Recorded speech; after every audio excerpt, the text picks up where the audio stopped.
영광의 박수 함께 올려드리겠습니다.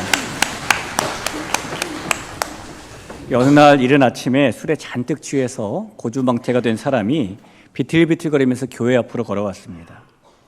그리고 그 사람은 교회 앞에 서서 교회에 들어가려고 정문을 주먹으로 두드리고 이리저리 흔들어대고 당겼다 밀었다를 반복했어요.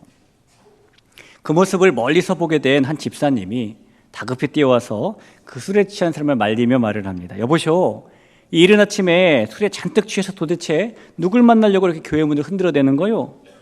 그러자 이 술에 취한 사람이 꼬부라진 혀로 나는 하나님이란 분을 만나러 왔어라고 대답을 합니다.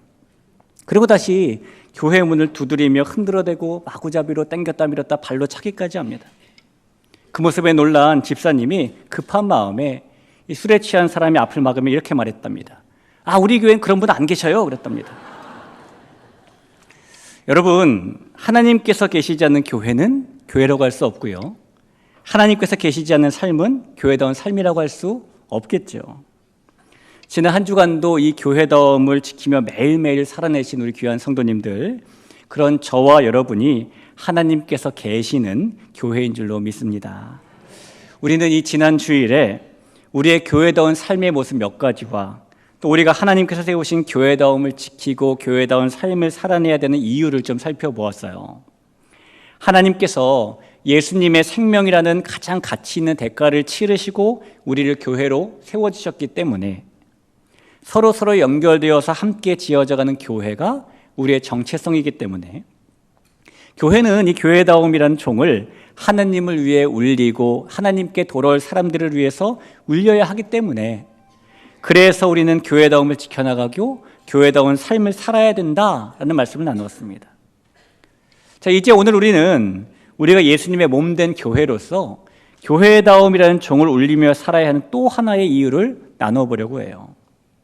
오늘 하나님께서 이 시간 저 여러분에게 주시는 이 말씀을 통해서 성도인 우리가 교회로 살아야 할 이유가 무엇인지 만날 수 있는 시간 되기를 주님의 이름으로 축원합니다. 우리가 먼저 오늘 본문에 읽었던 11절 말씀을 한번 보지요. 11절에 이렇게 써 있습니다. 모든 사람에게 구원을 주시는 하나님의 은혜가 나타나라고 써 있죠. 사실 우리가 읽은 성경 번역에는 생략되어 있지만 이 말씀의 원어 성경에는 왜냐하면 이란 뜻을 가진 가르라는 접속사가 포함되어 있습니다. 그래서 이 말씀을 그대로 직역하자면 11절은 왜냐하면 그 하나님의 구원의 은혜가 모든 사람에게 나타나졌기 때문이다 라는 말씀이에요. 여러분, 왜냐하면이라는 말은 이유가 무엇인지 밝히기 위해 사용하는 말이죠. 나는 배가 불러. 왜냐하면 이미 밥을 먹었기 때문이야. 나는 지금 다리가 아파. 왜냐하면 오늘 신길역에서부터 교회까지 걸어왔기 때문이야. 이렇게 왜냐하면이라는 말은 앞에서 언급한 일에 대한 원인과 이유를 설명할 때 사용하는 말이에요. 그렇다면 역시 왜냐하면이라는 말로 시작하고 있는 오늘 11절 말씀도 앞서 언급된 일에 대한 이유를 설명하고 있는 구절이다라고 봐야 되겠죠. 자, 바울이 오늘 본문 11절보다 앞서 언급했던 내용은 무엇이었을까요? 우리가 지난 몇 주간 나누었던 것처럼 우리가 성도로서 교회다움을 지켜야 하고 성도로서 교회다운 삶을 살아야 한다는 것, 그것이 바로 바울이 앞서 언급한 내용이었습니다. 성도는 세상을 따라가지 않고 절제해야 하고, 성도는 정중해야 하고, 성도는 믿음과 사랑과 인내가 온전해야 하고, 성도는 모함하지 말아야 하고, 성도는 선한 것을 가르쳐야 하고, 성도는 선한 일에 모범을 보여야 된다 등등, 성도는 그렇게 교회다움을 지키며 교회다운 삶을 살아야 한다는 말씀이 바울이 앞서 당부했던 말씀이라는 겁니다. 그리고 그 당부 후에 오늘 본문에서 바울은 왜냐하면 이라고 말씀을 시작하고 있는 거예요. 자, 그런 이해를 가지고 우리가 11절 한 번만 더 볼까요? 자, 모든 사람에게 구원을 주시는 하나님의 은혜가 나타났기 때문이다 라고 우리는 볼 수 있는 것이죠. 우리가 교회다움을 지키며 교회다운 삶이라는 종을 울리며 살아야 한다. 왜냐하면 모든 사람에게 구원을 주시는 하나님의 은혜가 나타났기 때문이다. 이렇게 우리는 성경을 보게 되는 겁니다. 자, 여러분, 우리가 교회다움을 지키며 교회다운 삶을 살아내야 되는 이유가 무엇입니까? 하나님께서 우리에게 무엇을 나타내셨기 때문이죠?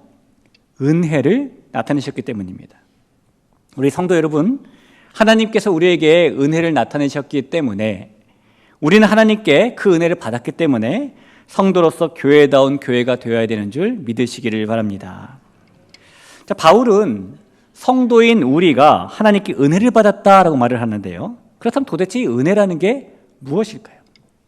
할렐루야, 아멘, 샬롬 이런 말과 같이 이 은혜라는 말은 교회에서 가장 많이 사용하는 말 중에 하나입니다. 그래서 우리가 은혜가 무엇인지는 잘 알고 있지만 그러면서도 막상 설명하려고 하면은 일명요연하게 잘 설명하기 힘든 말이 은혜이기도 해요. 여러분, 은혜라는 말이 무엇일까요? 우리는 은혜를 받았다라는 표현을 잘 쓰는 편이죠. 그럼 은혜를 받았다라는 것은 무슨 의미입니까? 우리가 마음에 감동이 되었다라는 것을 교회식으로 표현한 것이 은혜를 받았다라는 의미일까요? 이 은혜라는 말은 성경 원어로 카리스라고 합니다. 이 카리스 말은 누군가가 호의를 베풀어 주어서 기쁨과 감사의 마음이 드는 상태를 일컫는 말인데요. 이 말이 신약 성경에만 155번이 나와요.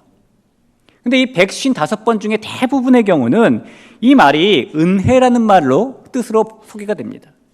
그런데 그 중에 몇 번은 은혜가 아닌 다른 의미로 소개되기도 해요. 그래서 우리는 이 카리스라는 단어가 성경에서 은혜라는 뜻 외에도 또 어떤 의미로 사용되고 있는가를 살펴보면 이 은혜가 무엇인지 조금 더 짐작할 수 있게 됩니다. 자, 한번 좀 살펴볼까요? 우선 성경에서 카리스라는 단어를 사용할 때 은혜라는 뜻 다음으로 가장 많이 사용되는 뜻이 감사라는 뜻이에요. 고린도후서 8장 16절을 보겠습니다. 너희를 위하여 같은 간절함을 디도의 마음에도 주신 하나님께 감사하노니라는 말씀입니다. 자, 이번에는 골로새서 3장 16절을 보죠. 그리스도의 말씀이 너희 속에 풍성히 거하여 모든 지혜로 피차 가르치며 권면하고 시와 찬송과 신령한 노래를 부르며 감사하는 마음으로 하나님을 찬양하고. 이 구절들에서 감사라는 단어가 성경 원어로 카리스입니다. 보통 은혜라는 뜻으로 사용되고 있는 이 카리스가 여기서는 감사라는 뜻으로 사용되고 있는 것입니다. 자, 그래서 우리는 은혜라는 것은 감사와 깊은 관계가 있는 것이구나 라고 알게 돼요. 자, 감사는 고맙게 생각하는 태도를 말하지요. 인류의 대표인 아담과 하와가 범죄한 이후에 모든 사람들은 죄로 완전히 오염이 되었습니다. 그리고 그렇게 죄로 오염된 사람들의 결말은 진노와 저주와 심판뿐이에요. 하지만 하나님께서 그렇게 죄로 오염된 사람들을 구원하시기 위해서 예수님을 이 세상에 보내셨고, 예수님께서 모든 사람이 담당해야 될 진노와 저주와 심판을 대신 담당하시고 짊어지게 하셨어요. 하나님께서는 그렇게 예수님을 통해 우리를 포함한 모든 죄인들의 진노와 저주와 심판이라는 결말을 용서와 축복과 상급이라는 결말로 바꾸신 것입니다. 하나님께서 이렇게 진노를 용서로, 저주를 축복으로, 또한 심판을 상급으로 바꾸어 주신 것은요, 아무리 생각해봐도 감사할 일이 분명합니다. 그래서 마틴 루터는 고맙게 생각하는 태도인 감사가 기독교인의 근본적인 태도다라고 말하기도 한 것이고, 그 감사가 오늘도 여전히 복음의 핵심으로 언급되고 있기도 한 것입니다. 여러분, 은혜라는 게 무엇일까요? 은혜란 하나님께서 우리의 삶 전체를 새롭게 빚어내시고 완전히 바꾸어 놓으셨고, 그래서 감사할 수밖에 없는 것을 의미하는 것입니다. 자, 또한 성경에서 카리스라는 단어를 사용할 때에 은혜와 감사에 이어서 세 번째로 많은 뜻으로 사용되는 단어가 칭찬이라는 겁니다. 누가복음 6장 32절입니다. 너희가 만일 너희를 사랑하는 자만을 사랑하면 칭찬받을 것이 무엇이냐? 죄인들도 사랑하는 자는 사랑하느니라. 사도행전 2장 47절도 보죠. 하나님을 찬미하며 온 백성에게 칭송을 받으니 주께서 구원받는 사람을 날마다 더하게 하시니라. 이 말씀들에서 칭찬과 칭송이라는 단어가 바로 카리스예요. 그래서 우리는 은혜라는 것은 칭찬과 칭송과 관계 있는 것이구나 라고 알게 됩니다. 구체적으로 은혜라는 것은 하나님께 칭찬과 격려를 받는 것을 의미하는 겁니다. 여러분께서 한 번쯤은 읽어보셨던 소설인 톰 소요의 모험이라든가 왕자와 거지라든가 이런 소설을 썼던 마크 트웨이는요, 자신은 한마디의 칭찬으로 2달을 기쁘게 살 수 있다고 말한 적이 있어요. 칭찬은 사람에게 기쁨을 준다는 겁니다. 때로는 평생의 기쁨을 주기도 하죠. 실제로 사람이 칭찬을 받으면 우리의 몸속에서는 엔돌핀이 생성된다고 합니다. 그리고 엔돌핀은 우리 몸 안에서 생성되는 몰핀과 같은 것이죠. 엔돌핀이 생성되면 우리가 고통을 잊게 하도록 진통제 같은 역할을 해줍니다.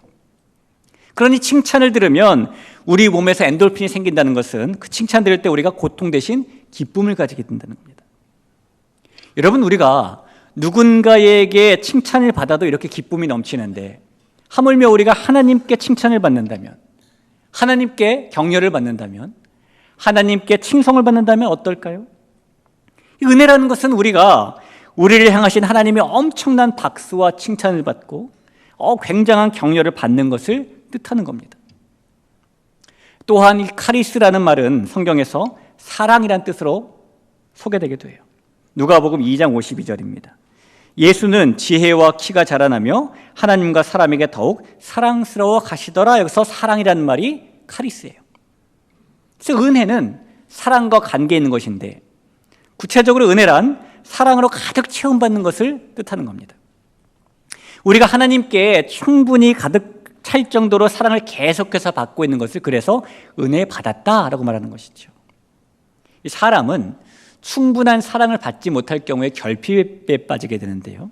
이 결핍에 빠지면은 자존감도 낮아지고 불안장애가 생기기도 하고 불건강한 집착이 생기기도 하고 저장, 강팍증이 생기기도 하고 각종 성격장애가 생기기도 하고 여러 어려움을 겪게 됩니다. 그런데 문제는 이 세상에 그 어떤 사람도 다른 사람에게 충분한 사랑을 채워줄 수가 없다는 거예요. 왜냐하면 자기 자신이 가지고 있는 사랑도 충분하지 못한데 어떻게 자신이 가진 사랑으로 누군가를 사랑으로 충분히 채워줄 수 있겠습니까? 불가능합니다. 하지만 하나님께서는 모든 사람에게 사랑을 충분히 채워주실 수 있는 그런 분이시지요. 그 하나님께서 조그만한 틈도 생기지 않도록 충분히 사랑을 꽉 차게 채워주시는 것을 우리는 은혜라고 하는 겁니다. 자, 은혜란 이렇게 하나님께 사랑을 꽉 차게 받은 것을 말하는 거예요. 또한 카리스라는 단어는 성경에서 마음이란 뜻으로 소개되기도 해요. 사도행전 24장 27절입니다. 이태가 지난 후 보르기오 베스도가 벨릭스의 소임을 이어받으니 벨릭스가 유대인의 마음을 얻고자 하여 바울을 구류하여 두니라. 이 말씀에서 마음이란 말이 카리스입니다. 그래서 은혜란 마음과 관계 있는 것인데 구체적으로 하나님의 마음을 송두리째 받는 것이 은혜입니다. 성도가 반드시 지녀야 될 마음이 있다면 그것은 하나님과 같은 마음일 거예요. 그런데 그런 마음은 은혜를 가진 사람만 가질 수 있다는 겁니다. 사실 사람이라는 그릇에 하나님의 마음을 담는다는 것은 가능하지 않은 일이죠. 그 일은 마치 오물이 잔뜩 묻어있는 컵에다가 마실 깨끗한 물을 담는 것과 비슷한 일이기 때문입니다. 하지만 하나님께서 그 오물이 묻어있는 컵을 정결하게 만드시고 그 컵에 하나님의 마음이라는 물을 담을 수 있게 해주셨어요. 우리는 그것을 은혜라고 부르는 겁니다. 은혜는 이렇게 하나님께서 하나님의 마음을 온통 담을 수 있도록 해주신 것을 뜻하는 겁니다. 하나만 더 살펴보면 이 카리스라는 단어는 성경에서 아름답다라는 뜻으로 소개되기도 합니다. 베드로전서 2장 19절입니다. 부당하게 고난을 받아도 하나님을 생각함으로 슬픔을 참으면 이는 아름다우나 라고 말합니다. 그 다음 구절인 20절에도 나오는데요. 죄가 있어 매를 맞고 참으면 무슨 칭찬이 있으리요? 그러나 선을 행함으로 고난을 받고 참으면 이는 하나님 앞에서 아름다우니라. 이 구절들에서 아름답다라는 단어가 카리스입니다. 그러니 은혜란 하나님의 아름다움을 입는 것을 뜻하는 겁니다. 여러분, 지금까지 우리가 살펴본 이 카리스라는 단어의 뜻을 통해서 우리가 은혜가 무엇인지 조금은 더 짐작하게 되는데요. 이 나열해드린 여러 가지 짐작되는 의미들에는 공통점이 하나 있어요. 은혜라는 것이 하나님께 감사할 수밖에 없는 것, 하나님께 칭찬과 격려를 받는 것, 하나님으로부터 사랑을 가득 채움받는 것, 하나님의 마음을 가득 담는 것, 하나님의 아름다움을 입는 것, 이것이 은혜인데 결국 감사나 칭찬이나 사랑이나 그 마음이나 아름다움이나 이 모든 것들은요, 우리가 그것들을 받기에 충분해서 받는 것이 아니라 하나님께서 완벽하지도 않은 우리에게 거저 선한 마음으로 주신 것이라는 공통점이 있다는 겁니다. 우리가 받을 만해서 그런 것을 주신 것이 아니라 우리가 받을 만하지 않음에도 불구하고 하나님께서 선한 마음으로 주셨다는 공통점이 여기 있는 것이죠. 에베소서 1장 3절과 6절에서 그래서 이렇게 말씀합니다. 찬송하리로다 하나님 곧 우리 주 예수 그리스도의 아버지께서 그리스도 안에서 하늘에 속한 모든 신령한 복을 우리에게 주시되 이는 그가 사랑하는 자 안에서 우리에게 거저 주시는 바 그의 은혜의 영광을 찬송하게 하려는 것이라. 자, 은혜란 하나님께서 우리의 자격 여부에 상관없이 선한 마음으로 우리에게 거저 주시는 선물이라는 것이죠. 우리 귀한 성도 여러분, 하나님께서는 우리에게 그런 은혜를 베풀어 주시는 분이십니다. 그래서 바울은 오늘 이 디도서라는 성경에서 이렇게 말씀하고 있는 겁니다. 왜냐하면 하나님께서 우리가 받기에는 너무나 엄청난 그런 은혜를 선물로 거저 주셨기 때문에 그래서 우리는 교회다움을 지켜야 되는 것이고 교회다운 삶을 살아내야 하는 것이다 라는 것이 바울의 말씀의 요지예요. 우리 사랑하는 성도 여러분, 저와 여러분이 교회다움을 지켜내고 교회다운 삶을 살아내야 되는 이유는 바로 하나님께서 우리에게 말로 다 할 수 없는 은혜를 거저 주셨기 때문임을 믿으시기 바랍니다. 하나님께서 우리에게 그렇게 은혜를 주셨는데 그렇다면 구체적으로 무슨 은혜를 주셨을까요? 우리 하나님께 구체적으로 어떤 은혜들을 받았을까요? 오늘 이 본문 말씀에서 바울이 가장 먼저 우리에게 언급하고 있는 하나님의 은혜는 구원의 은혜라는 겁니다. 자, 11절을 한 번 더 보시죠. 모든 사람에게 구원을 주시는 하나님의 은혜가 나타나라고 바울은 말합니다. 하나님께서 우리에게 은혜를 주시는 가장 첫 번째 목적은 우리를 구원하시기 위해서입니다. 하나님께서 주시는 이 구원의 은혜라는 것은 누구에게나 차별이 없는 은혜이죠. 골로새서 3장 11절에 보니까 거기에는 헬라인이나 유대인이나 할레파나 무할레파나 야만인이나 스구디아인이나 종이나 자유인이 차별이 있을 수 없나니 오직 그리스도는 만유시요 만유 안에 계시니라. 다시 말하면 우리가 어디 출신이든지 어디에 살고 있든지 우리가 재물이 많든지 재물이 적든지 우리가 많이 배웠든지 많이 배우지 못했든지 우리가 건강하든지 병약하든지 우리가 잘났든지 못났든지 우리가 진실하든지 진실하지 못하든지 우리가 어떻든지 간에 누구든지 자신이 죄인임을 인정하고 하나님께 회개하며 예수님의 십자가 구원의 은혜를 믿는 사람이라면 차별 없이 베풀어 주시는 것, 그것이 구원의 은혜라는 것입니다.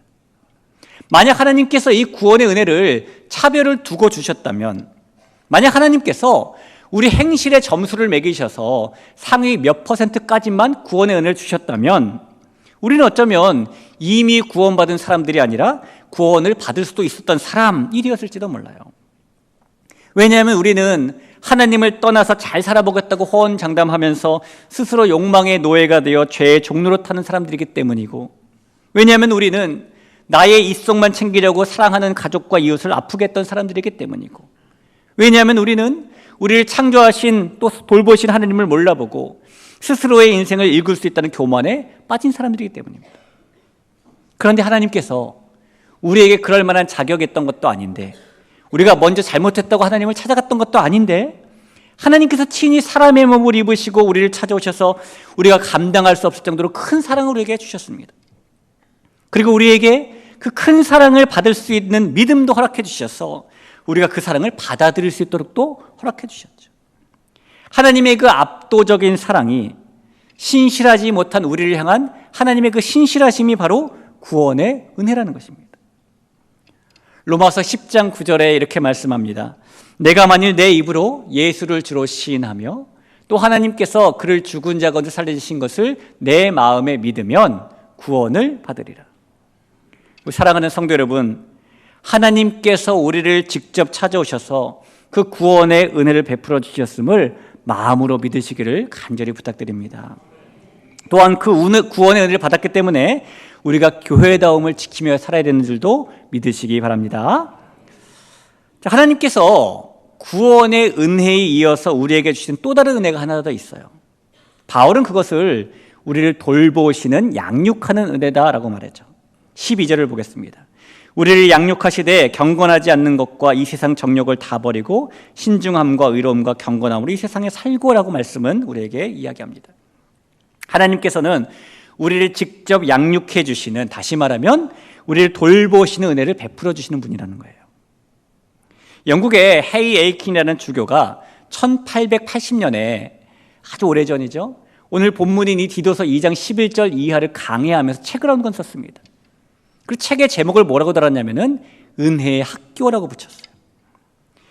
오늘 본문에 양육한다라는 말이 마치 학교에서 선생님들이 학생들에게 그러는 것처럼, 가정에서 부모님들이 자녀들에게 그러는 것처럼 하나님께서 우리를 가르치시고 훈계하시고 훈련하시고 돌보시기 때문에 그 책의 제목을 은혜의 학교라고 붙인 겁니다.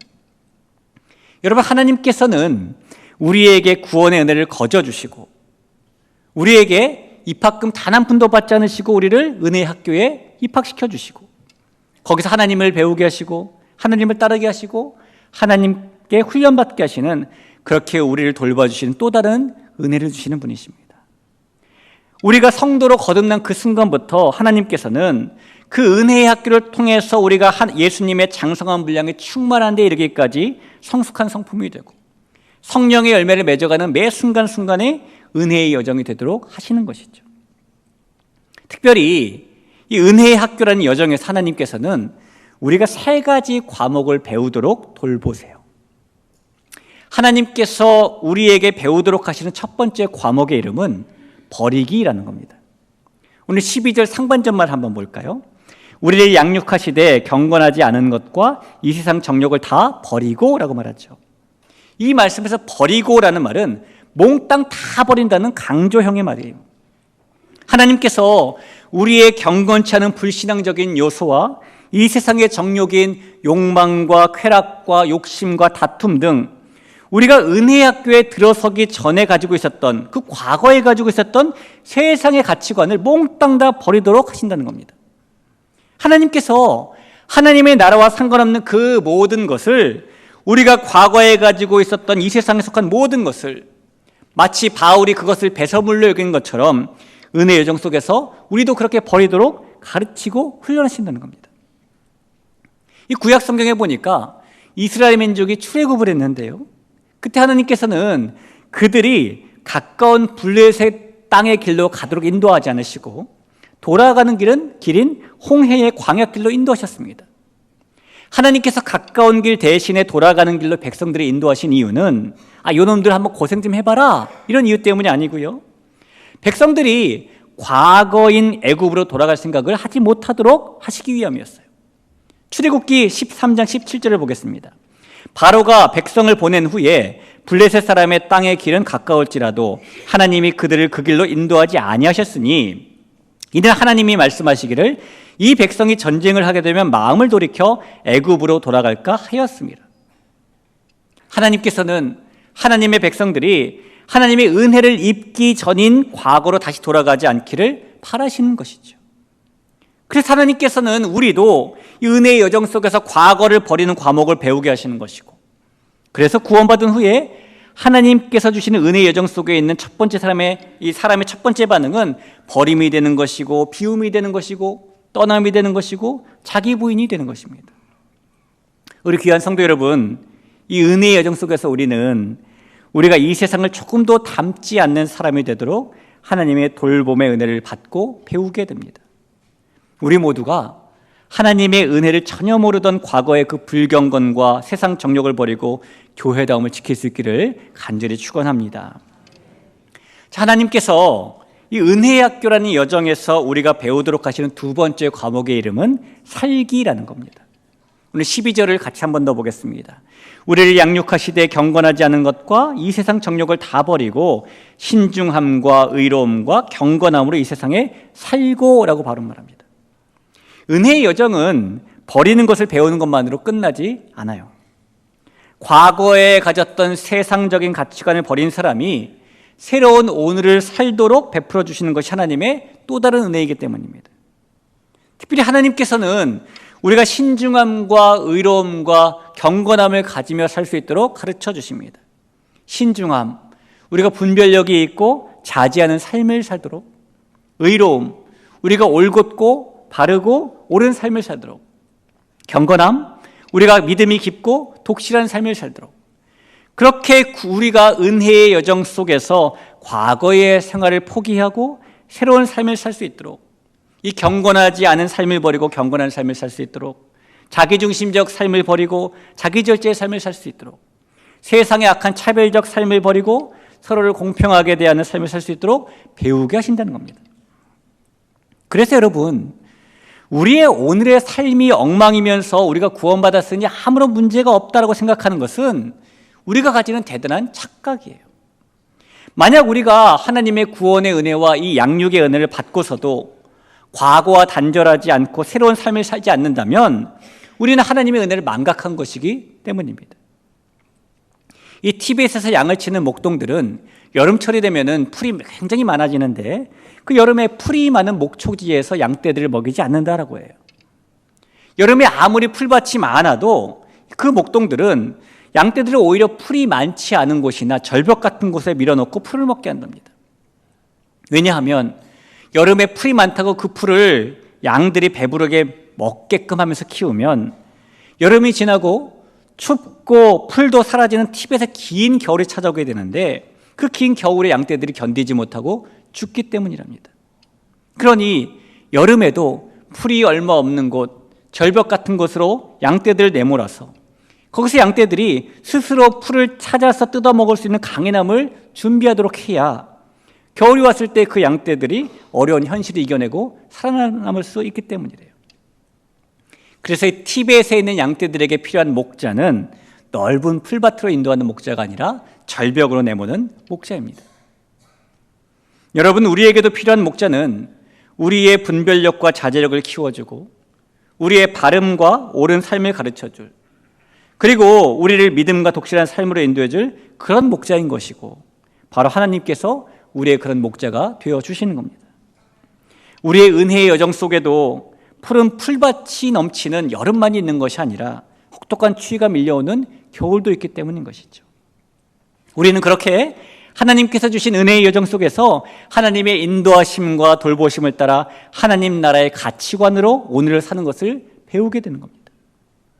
하나님께서 보시기에 너무나 귀한 성도 여러분, 하나님께서 주시는 은혜의 여정 속에서 우리의 지금을 과거와는 달라진 삶으로 살며 교회됨을 지켜낼 수 있기를 간절히 부탁드립니다.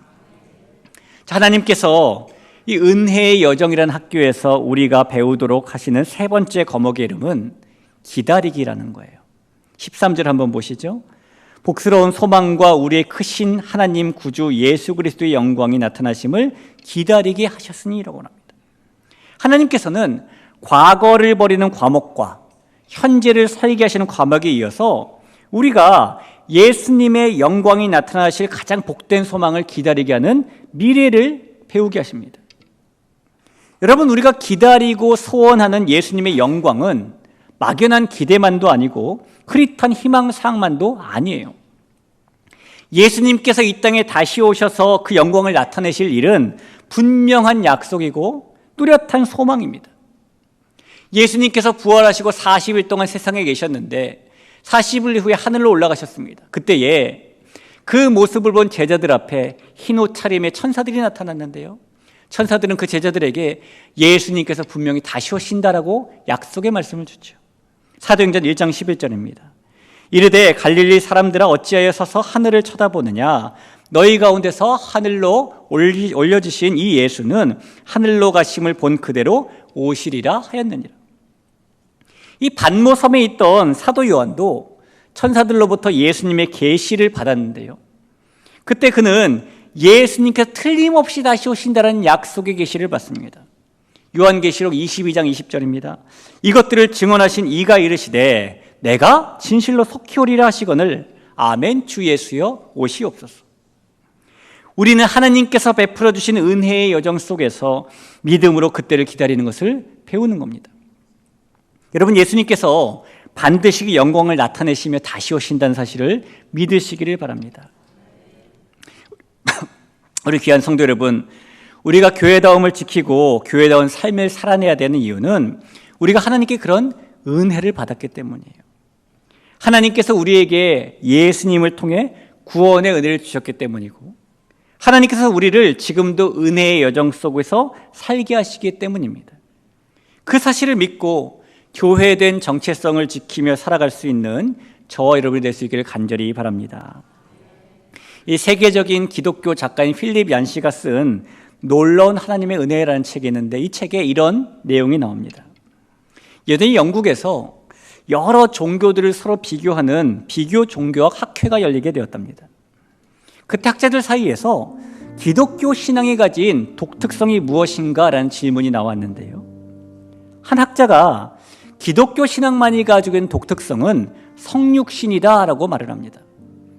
하나님께서 인간의 육신을 입고 이 땅에 오신 성육신이야말로 기독교 신앙의 독특성이라고 주장한 것입니다.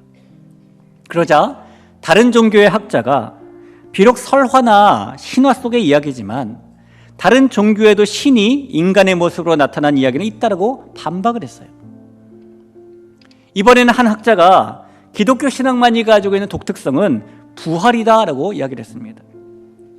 확실히 부활은 기독교 신앙과 기독교 교리의 독특한 사상임이 틀림이 없다라고 주장을 한 것입니다. 그러자 또 다른 종교를 믿고 있던 학자가 역시 다른 종교에서도 죽은 자가 환생을 하는 이야기는 있다라고 반박을 합니다. 그때에 이 학회에 참석했던 C.S. 루이스가 기독교 신앙만이 가지고 있는 독특성은 은혜에 있다라고 말을 했습니다. 받을 자격이 전혀 없는 사람들에게 일방적으로 베풀어 주시는 하나님의 사랑과 호의, 그 은혜야말로 기독교 신앙만이 가지고 있는 독특성이라고 말한 것이죠. 그리고 이런 C.S. 루이스의 말에 반박할 수 있는 학자는 아무도 없었답니다. 여러분, 우리가 하나님을 믿으며 예수님을 구주로 믿고 성령과 함께하는 이 신앙생활 속에서 가지는 독특성은 하나님이 주시는 은혜에 있어요. 우리는 그 하나님께서 주시는 은혜의 여정 속에서 교회로 이 땅에 서 있습니다.